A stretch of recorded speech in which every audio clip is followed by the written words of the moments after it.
Okay, so let's look at the month of February. First, I wanted to look at the month of January quickly. It was not as strong as what I was expecting, because Neptune, even though it's the third pass of its opposition to Saturn, it's still very strong. I mean, not ultra strong like the first time and second time it happened, but still it's very strong. So it did beat the pump that was happening with all the other fastest planets. Plus, Uranus was still at 10 degree, and even though it passed the perfection that was not even perfected, it still was pretty strong, and still pretty strong in February actually. Even though, see, Uranus is going to end its aspect to the North Node on the 7th, and Neptune will perfect here on the 10th, and will end its aspect to Saturn on the 17th. But still, it's apparently, I mean, of course it's stronger here at the beginning of the degree, but it still affect the chart, definitely. So months of February gets a little bit complicated with these, but basically I would say, okay, so the new moon will be on the 1st, and I believe the 1st will be the peak. Today is the 30th, and we experienced that that square between Mars, in Capricorn, squaring the moon in Aries. So it did create a dip a little here. But again, the rest is very green, and these two are still red, but not as much as at the beginning, like I said. So these two red aspects are, even though this one is going to perfect here, I don't know, I feel like the perfection is not as strong as the ingress in the degree itself. So I mean, it depends on the zodiacal release too, so I don't know. Okay, so Mars was creating a dip here, a little dip. And this was red because of what? Uranus, I guess. No, Pisces, so it was Neptune. Okay, well, I can put this one there, it's okay. So, here on the 1st, during the night, between the 31st and the 1st, there will be a pump. It's a very, very nice pump. Even though these two are still red, it's a very nice pump because it's Mars conjunct Mars. And Mars being the strongest planet in Bitcoin's chart, Mars aspecting itself is really, really strong. Plus it's happening right after the moon in Capricorn and all that. I mean, it's really nice. Of course, these two are still there, so it's a shame, but that's what it is. So I think the peak will be here. Now, we may experience another dip after this transit because there's no other green, even though there's these two, but they're not that strong. So I think these two are going to take over after the 1st. So it's going to dip again a bit. Okay, talking about the tertiary progressions here, on the 4th, we have two tertiary progressions, one between Mercury and Chiron. It's a trine, so it's a very nice one, even though it's not that strong compared to the second one, which is Venus tertiary progression trining the Saturn. So Mercury trining Chiron and Venus trining Saturn these two are happening at the same exact time. So if there's no pump on the 4th, then I will never use those tertiary progressions anymore. They will be irrelevant, in my opinion. So we'll see. Now the moon in Pisces is quite nice, so it's okay. So I think there's going to be a drop on the 2nd, or maybe during the day on the 1st and on the 2nd, and then stabilizing here. And then if there's no pump again, I'll forget the tertiary progressions. Then I think on the 5th, I think it's going to drop again. 5th and 6th. I wouldn't say a lot, but no, I wouldn't say a lot because the rest is really green. I mean, all that was green. This is green, this is green, this is green. This is not even relevant that much. So only this one here, it's going to be in negative. It's the perfection of Saturn, of Neptune opposite Saturn. So the 3rd time in a year, and last time, I believe. I have to check, but I think it's the last one. And it will happen on the 10th, and it will be highlighted in the morning, end of the morning, and then around, I'd say like 4 or 5 on the 10th. So it's going to drop here. But this is nice, this is nice, this is nice, this is nice. Moon in Taurus is nice too, and this is nice. So I don't know, it's a waxing moon, so it's supposed to go down. I think it will go down, but not much. Okay, and I believe the lowest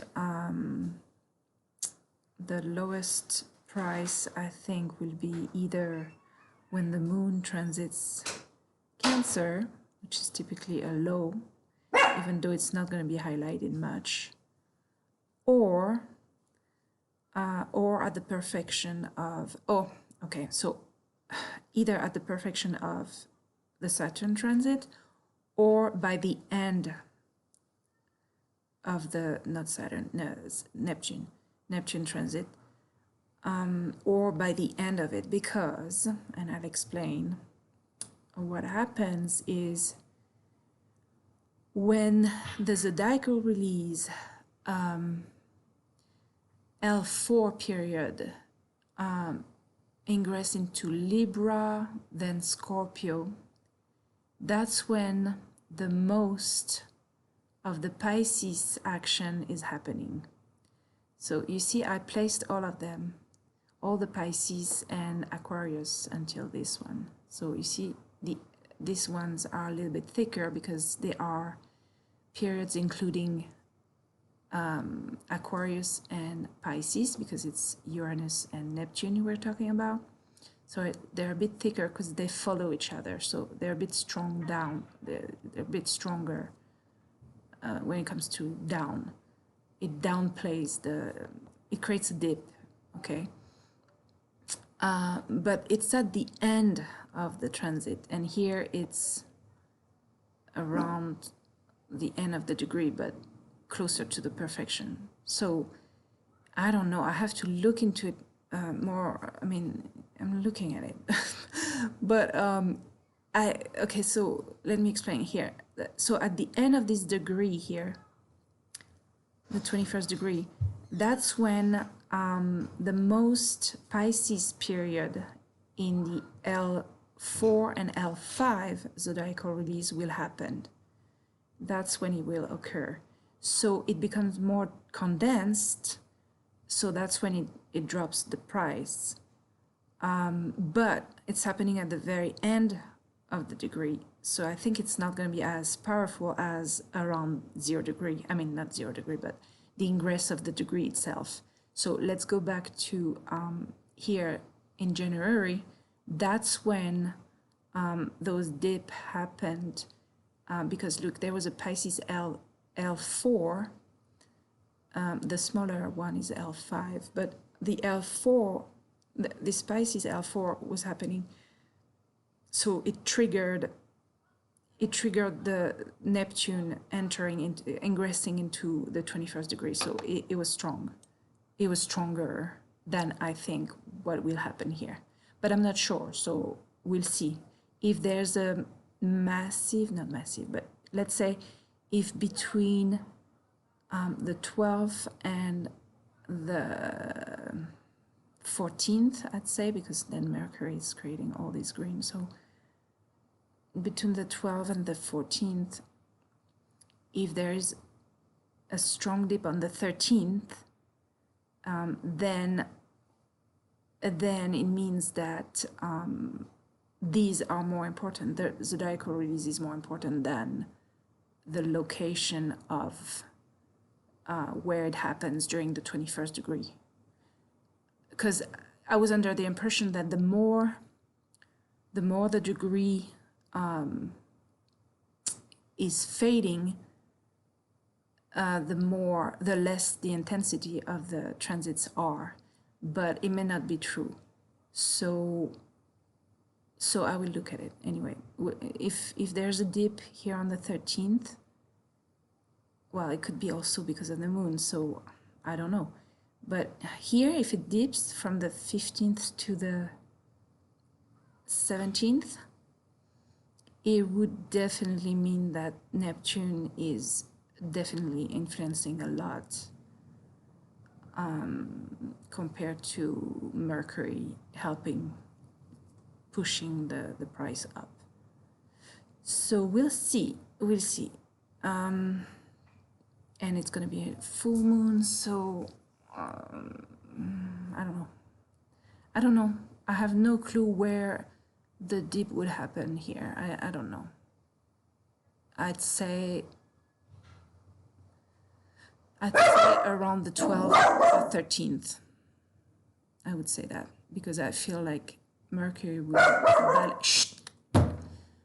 I think that Mercury will help here on the 15th, 16th, 17th. It will help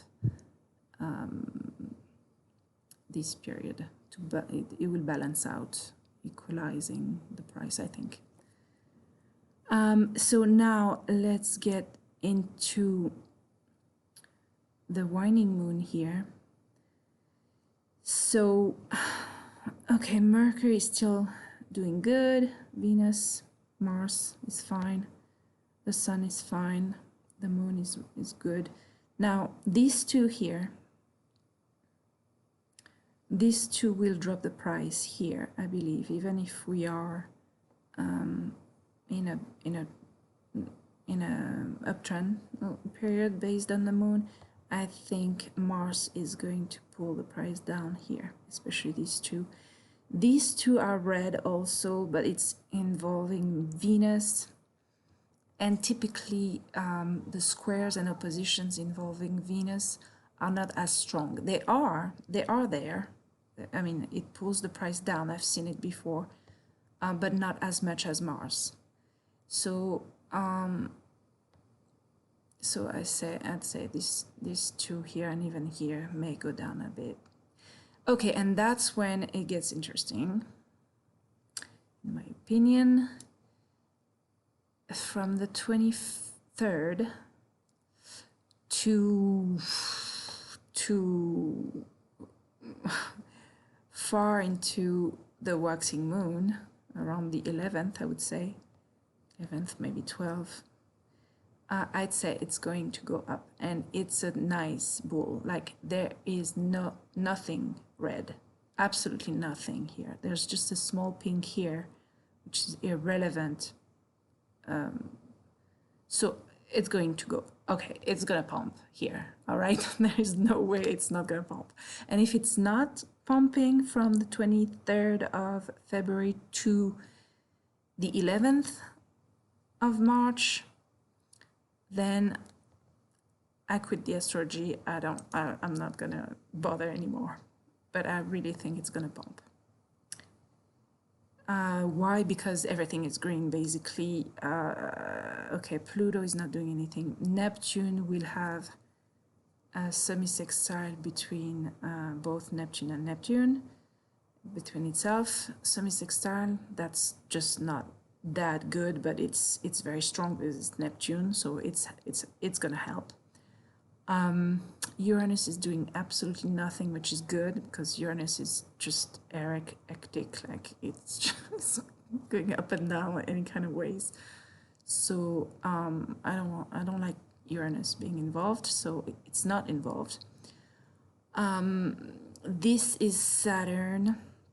Saturn will create a conjunction with Chiron, which is good, not strong, but good. It's a conjunction, so it's fairly strong, but not as strong as if it was another planet. It will make a semi-sextile with Uranus, which is okay. Now Jupiter will make a nice sextile with the Sun. Mars, which is very important, will start making a trine and a semi-sextile with both Saturn, this one is very strong, and with Neptune, a semi-sextile, and then it won't do anything for a few days, and then here it will pump. It's a conjunction with Jupiter in Capricorn, so very nice. And then two semi-sextiles, and then another conjunction in Aquarius with Mercury. Then Venus will trine Saturn, which is extremely good. I mean, these two are really nice. And now there's a very unusual day here on the 5th, March 5th. March 5th, okay. On the same day, pretty much at the same time, Mars and Venus will be conjunct onto Bitcoin's Jupiter in Capricorn, and that's really nice. That's really nice, okay? And at the same time, Mercury will make a conjunction with Neptune, which is very nice, okay? The moon will be in Pisces here. The sun will make a sextile with itself, and that's, I mean, that's, there's no red, like nothing. Then later on here on the 9th, Venus and Mars will still be conjuncting each other on top of Mercury, which is really nice.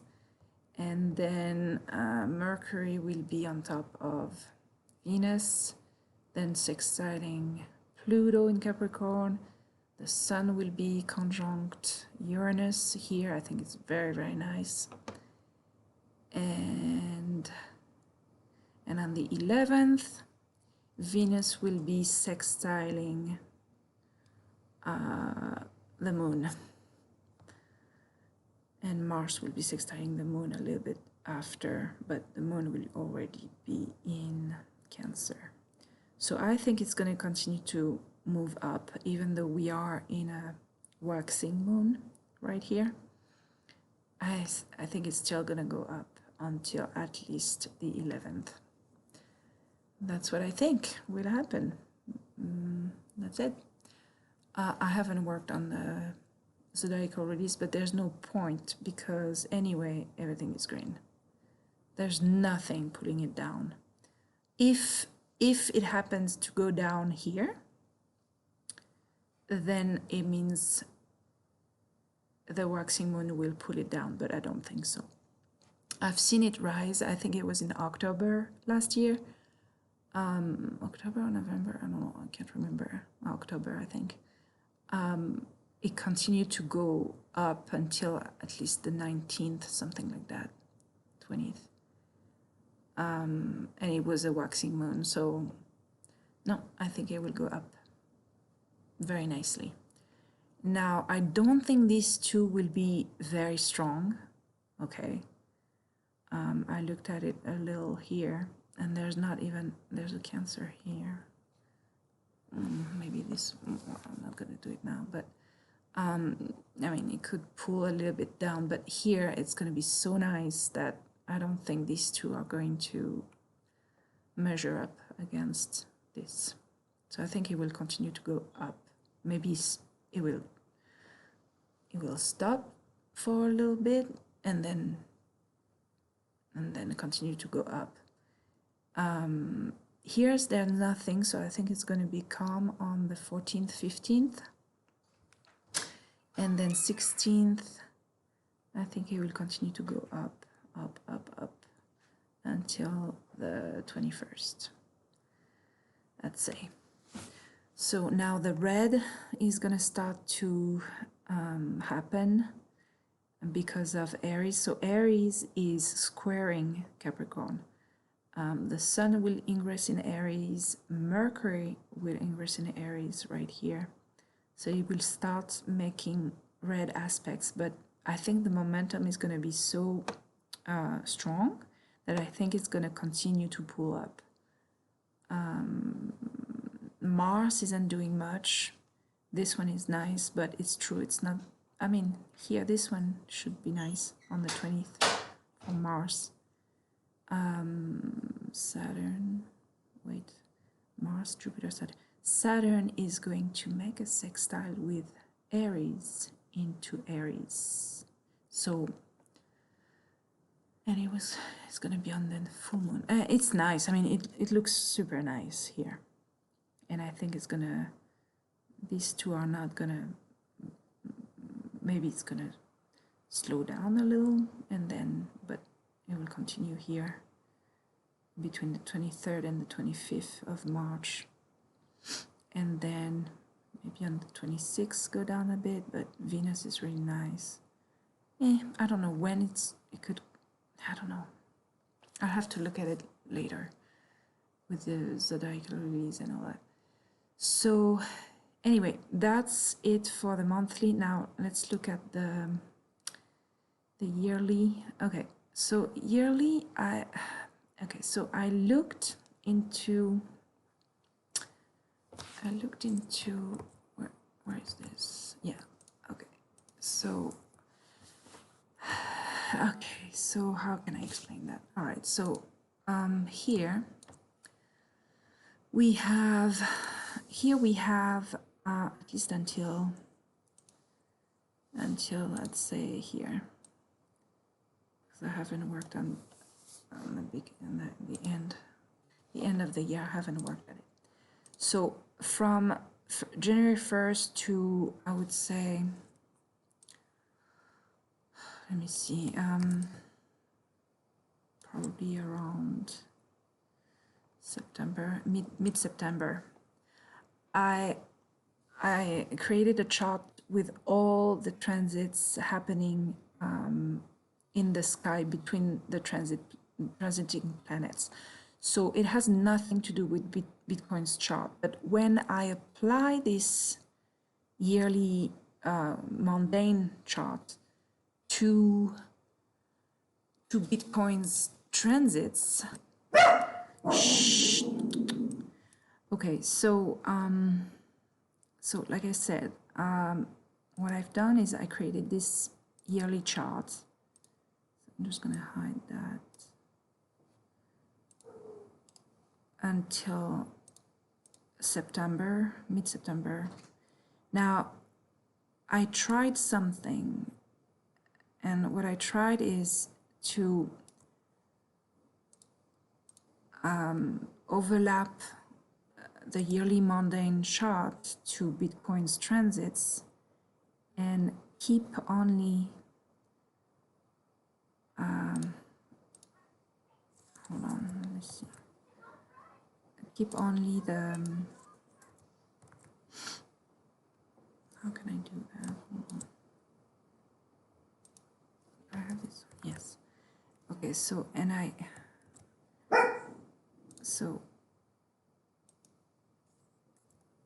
no, that's not the one. Now let me put it under. Yeah. Okay, so now, and so what I've done is I intersected those two, and it gives me only, so whatever is happening in the mundane chart now is in correspondence with Bitcoin's chart. You see it? So if I remove it, that's Bitcoin's chart. And if and that's the mundane. So if I remove the mundane chart, let me remove these things to make it clear. Okay, so if I remove the mundane, it shows only Bitcoin's simplification chart. And if I intersect the mundane with Bitcoin, I can see that the strongest transits in the sky, mundane transits, correspond to Bitcoins. Here, at least, this one is very strong, and that's the one I was talking about between Mars-Venus conjunct being on top of Jupiter, Bitcoin's Jupiter. So it's really, really nice. Even though Saturn is here, it's making a few, it's a conjunction. It's a conjunction, but I checked this conjunction here and it was not that strong at all. So I don't think Saturn's conjunctions are negative. So yeah, I was able to do that. I think it's interesting because whatever is happening in the sky, which is this here, this conjunction between Mars and Venus, is creating an aspect with Bitcoin's chart. So it's probably it's going to be more important than if there was no conjunction in the sky. That's what I think. Now this is the rest of Neptune. This is the rest of what's the name? Uranus. So I think we're really nice here in this area. It's going to be really, really nice until yeah, I don't know exactly until when, but yeah. So you can see here the bear market. I can see it very well. If there's no bear market here, then the astrology is absolutely irrelevant. I think there's going to be a bear market right here, and a strong one. That's the first thing I saw when I opened that chart, is that there was absolutely no green or blue here in that case, helping the. I think it's gonna crash here big time. Here, which is even here. Yeah, I would say even here. So I would say January 12th to October 3rd. Well, around here, I don't know. Probably going to go down here too. So I don't know.